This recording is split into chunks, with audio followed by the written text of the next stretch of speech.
like I said, I've seen an increase in referrals coming through, and it's pretty neat. It is pretty neat. It's probably the most rewarding part of our business. So let me ask you a question. Mandy, and I'm going to shift it a little bit. Hey, Mandy, Yes. Can you tell me a little bit about what's been going on in your day-to-day activity? What have you been able to implement, if anything, into your day-to-day activity, and has it had any kind of an impact? Just kind of going back to, the beginning of our conversations, like implementing your thank you for noticing, we work hard to provide, and I've been using that a lot more with the realtors and with the clients, and nothing is really stuck with it yet, but okay.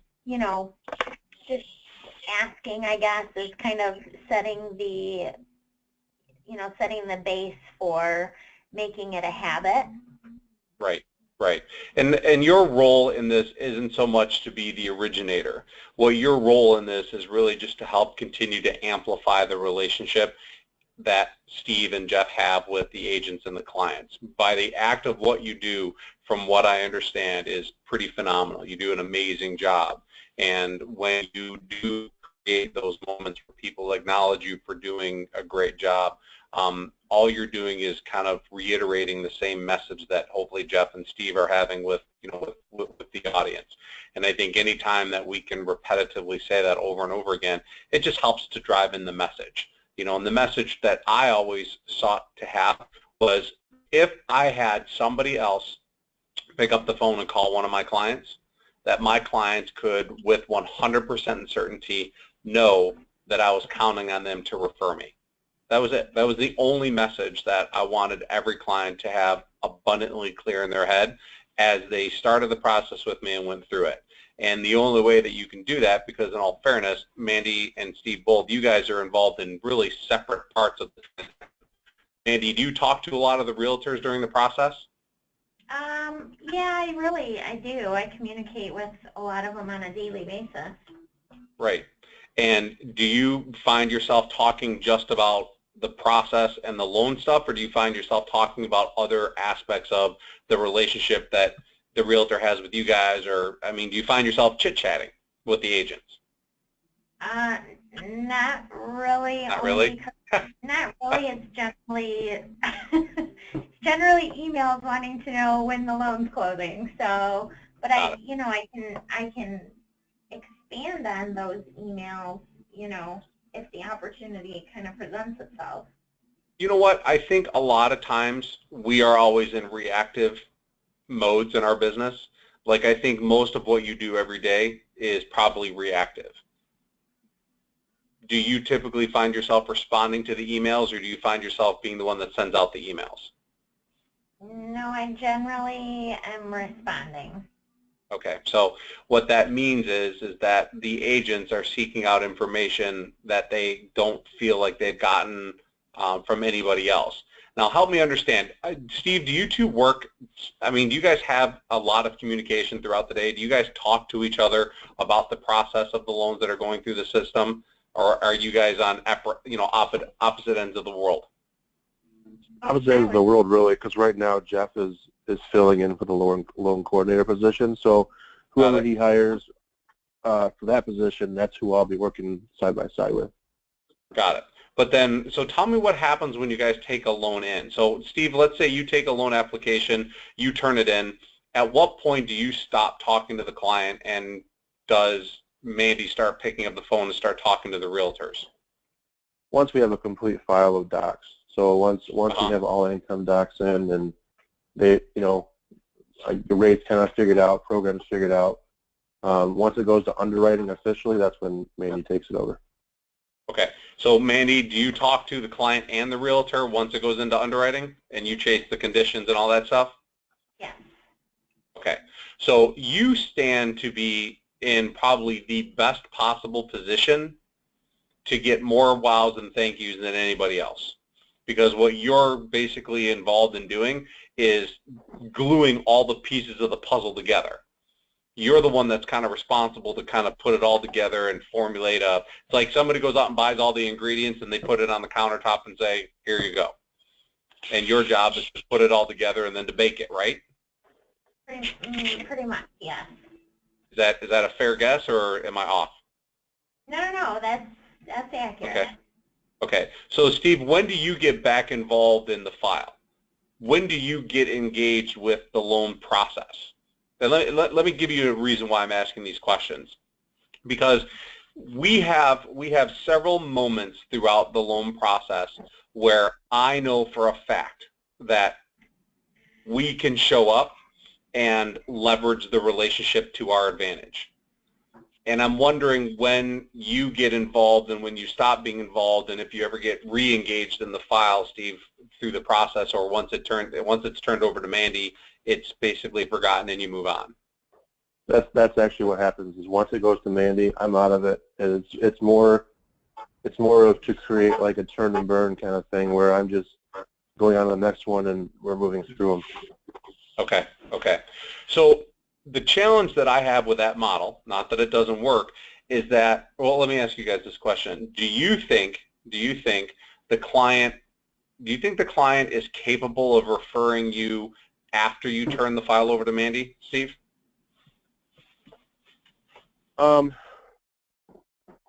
Yeah, I do, because I mean, just because it's happening that way, that we're getting referrals that way. Right. So the way that I worked was I had 5 specific points of contact, and this is for you, Steve, through the process. I talked to the client on the initial phone call. I met with them for the initial consultation. I called them at the appraisal, and clear to close. Those are the 5 times that I engaged with the file through the entire process. And the only reason I engaged with the files at those moments was because either I was setting the stage or I was leveraging the relationship in my conversation. So specifically when an appraisal comes in and an approval comes in and then a clear to close comes in. Those are 3 monumental points during the process that I know for a fact that you could pick up the phone and have a quick conversation and congratulate them, not getting involved in what Mandy's doing, but congratulating them, both the listing agent, the selling agent, and the buyer, and congratulating them on the process, knowing full well that if what you've done up to this point has been on target, you're going to get a thank you and appreciation statement in some way, shape, or form. Is that fair? Agreed. Yeah. So at those moments, the chance to have you go, thanks for noticing, yet again, please remember, we're counting on people like you to refer us to the people you care about or to future clients that you may want to have be a part of our process. Makes sense. I think, what's that? I said it makes sense, yeah.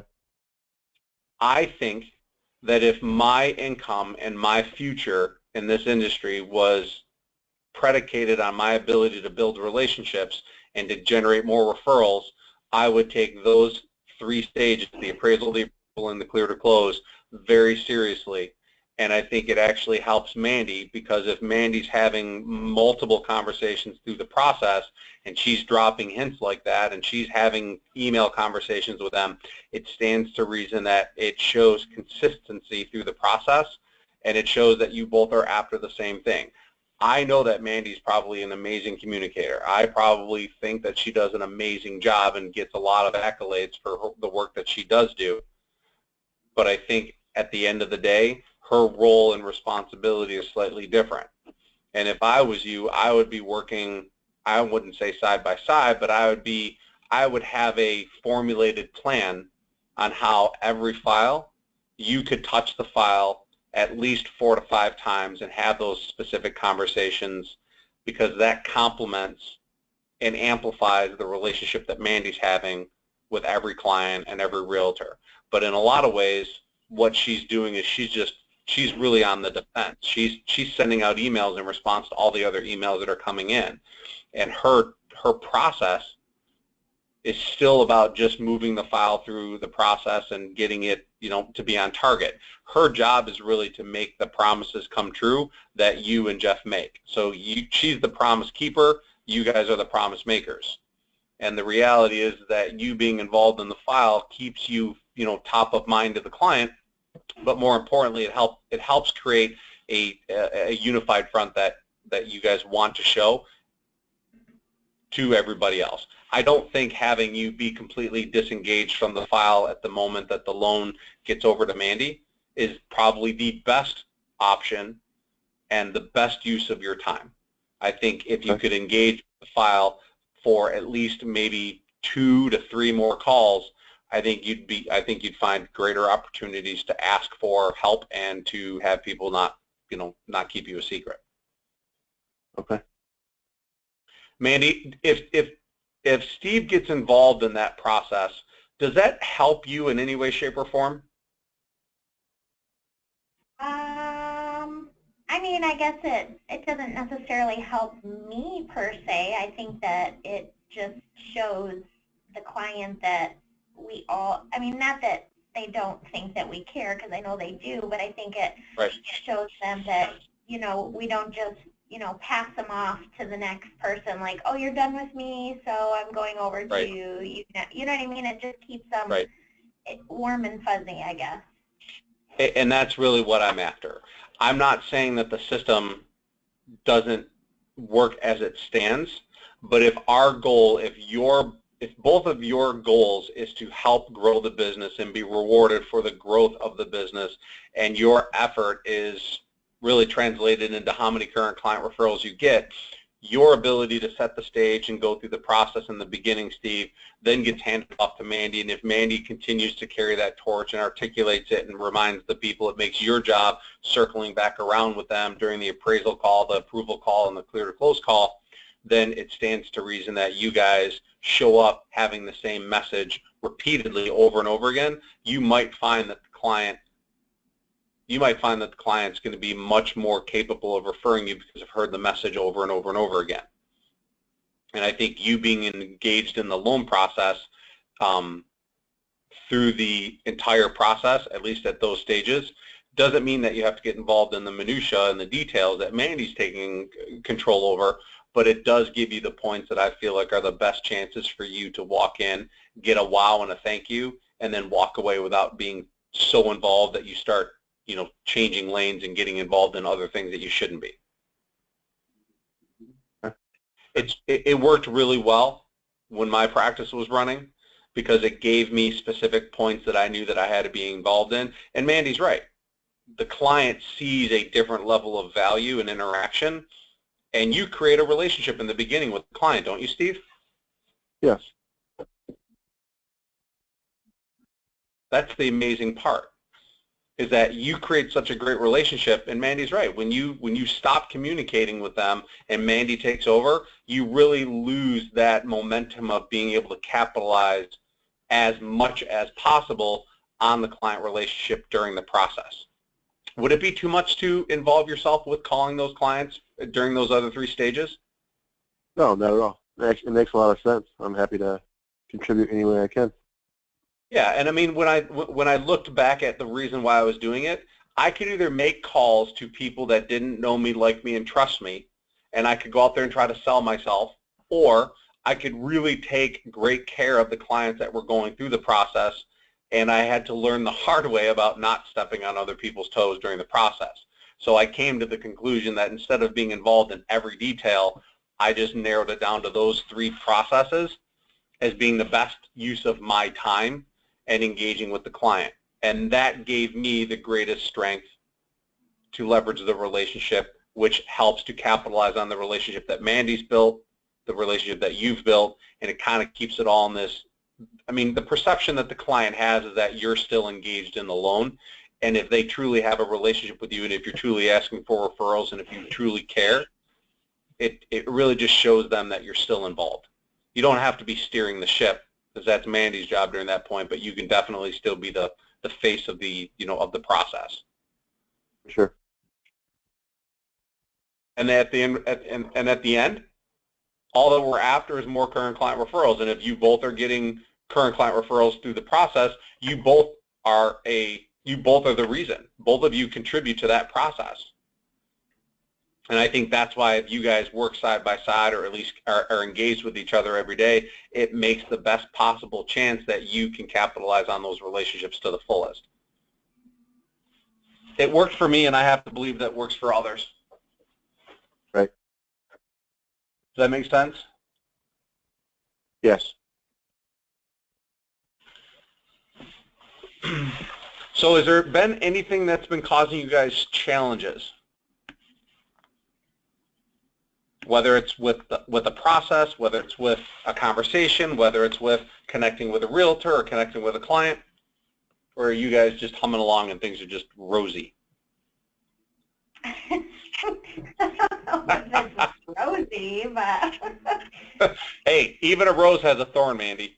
I understand.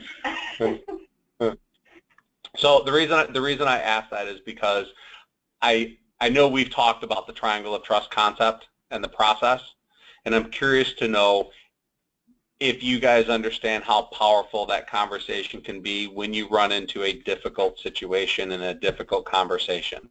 And I had something happen yesterday that really kind of brought it to a head, and it made me realize that maybe a lot of us don't understand how that connects. So I have an LO who has been struggling with a borrower that has been, really kind of difficult at the very least to work with. Very demanding, very abrasive, very just, dominating. And I'm sure we've all had clients and people in our lives that are like that. And the loan officer came to me and sat down and said, I don't know what I should do. I don't want to lose the deal because it came from a great realtor source, and I put so much time and energy into it. What should I do? And I said, well, have you tried using the triangle of trust concept? And she's like, well, what do you mean? Well, I mean, I get how it works, but how do I deal with a guy like that with it? I go, well, did you set the stage in the beginning? And she goes, no. I go, I want you to try something for me. I want you to call this client back, and I want you to tell them that you may not be the perfect client for my business, and I may not be the perfect professional loan officer originator for your needs. But I'm more concerned with the relationship that you have with your agent, and she got into the whole conversation about the triangle of trust. Why do you think reiterating that to our clients sometimes is so powerful? Well, because I think it refocuses the attention that we care, and it's not about necessarily the business. Andy, what about you? I was just going to say kind of the same thing. I think it just shows them that, we're not out for just ourselves, that even though, we may not be able to help them, that, we care that they do get help. Correct. So what ended up happening was she called the client, had the conversation, and that was earlier in the day yesterday. And before the end of the day, the client called her back, apologized for acting that way, and said how much he appreciated all of the work and effort that she's been putting into the loan, because it hasn't been an easy transaction. The cool part was that after she had that triangle of trust conversation with him, he did go back to the realtor and say thank you, and the realtor said, well, I'm glad you realized that, because she is probably by far one of the best agents or one of the best LOs that I've ever worked with. So he really got it from both sides. And when he called her back to apologize, the dynamic of the relationship totally shifted. It became less about dominance and more about a partner mentality, more about we care and want to help than it is just about pushing them through the process. I think a lot of times whenever we deal with consumers or realtors that are pain in our asses, a lot of times it's a result of the stress that they're feeling. And we sometimes don't do a good enough job confirming or reaffirming the value that we place on them through the identification of the realtor or the referral source in that triangle of trust mentality. And it was such a great feeling to know that a simple conversation like that could change a personality so dramatically, really 180 degrees. And I wonder, as we go through the process, there are times when people are stressed. I mean, let's be honest. I mean, Mandy, I think more than ever, you probably deal with more stressed out conversations than any one of us ever have, just because of the nature of the position that you have. Is that fair? Probably, yes. You hesitate. Why do you hesitate? Well, because I guess, I mean, I don't want to say, because I don't really know the conversations that everybody else has, so I don't want to say, yeah, I definitely do, but yes, it is. Do you get a lot of people stressed out when they talk to you? Yes. Okay. So it's fair to say that where you're at, because you are responsible to keep the train moving, there's a lot of components that you have to manage and be a part of and be aware of and be knowledgeable on and be up to speed on. And a lot of people, you know, typically find that during the process after the approval comes in, that's when a lot of the stress kicks in, because it's chasing conditions, it's resubmitting and submitting again and resubmitting the third time, and there's just a lot that goes on. A lot of the times when you deal with people that are stressed, I would ask that you remind them, especially if Steve and Jeff have set the stage correctly, I would simply remind them, before you talk about what the question is, I would remind them how important the relationship is that they have with Steve and Jeff and the realtor or the referral source, and how important that relationship is, and that we will do everything in our power to make sure that we solve a problem or push this process along with your help, because of how much we, you know, how much we value the people that have put you in touch with us. It just changes the entire tone of the relationship. It's such a powerful message and so simple that we tend to just get caught up in doing the reactiveness of the business, and we get caught up in doing the actual transaction of the business, and we don't realize that the personalities that we deal with are all looking for essentially the same thing. They all just want to be loved. They all want to be made to feel like they are important, and that we are not simply just treating them like a series of digits. And I think that constant conversation, or the reminding of the client about how valuable they are to us, not even in the words of the triangle of trust, but just the concept of, you know, I'm pretty sure you can pick up on people's happiness or dissatisfaction during the process. I'm sure any one of us could pick up the phone and go, oh, this client's not happy, or I know when I call this client, they're not going to be happy. How many of us know when we're about to deliver bad news, or news that's not ideal, or news that's not perfect, or news that isn't going to make them wow us? We've all had those moments, and we know when those moments are going to happen, don't we? Yeah. Okay. I would challenge you over the next several weeks that when a situation like that comes up, and you know it's going to come up, whether it's because the closing date didn't happen, whether it's because the documents didn't get in on time, whatever the situation is, start the conversation off by honoring the person and honoring the relationship from which they came from. And you will be surprised of how much that softens the message and how much it impacts their opinion of you. Sometimes we just need to be reminded.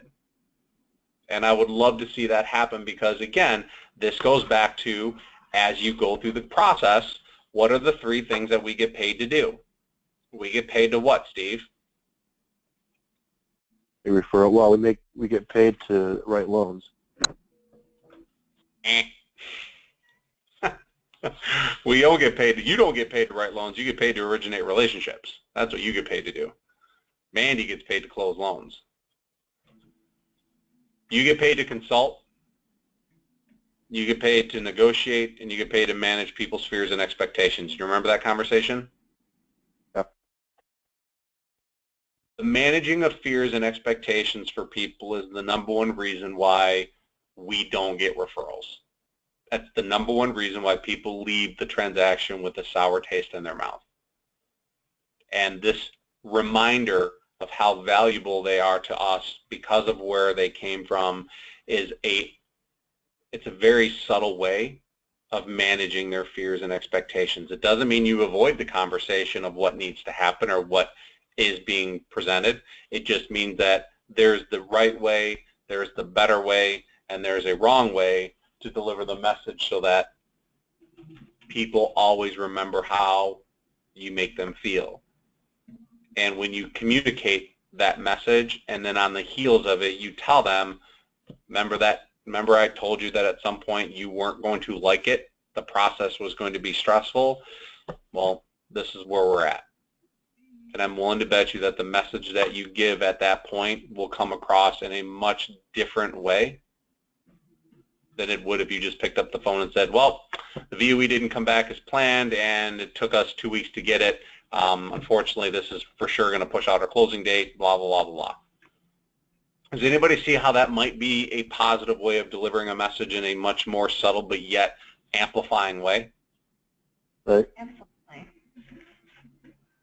So that'd be my challenge for you guys. I'd like to see that happen. I know that you guys, with with as many loans as you guys are dealing with or going through every day, you guys could have this conversation 5 times a day at least. Just the constant reminder of the triangle of trust. And Steve, I would challenge you to that. I would challenge you to, as you communicate during those stages, I would start the conversation by honoring the relationship and where it came from, and setting the stage again until you get comfortable and more fluid with it. But the point of the call, the point of every conversation that you have with people that are in the process is to simply remind them not to keep you a secret and to remind them that you're counting on them to refer Epic Mortgage or you or Jeff to somebody that they care about. You have 5 conversations like that a day, brother? 20 conversations like that a week? That's pretty, I mean, that's 1,000 requests a year. That's almost 90 requests a month.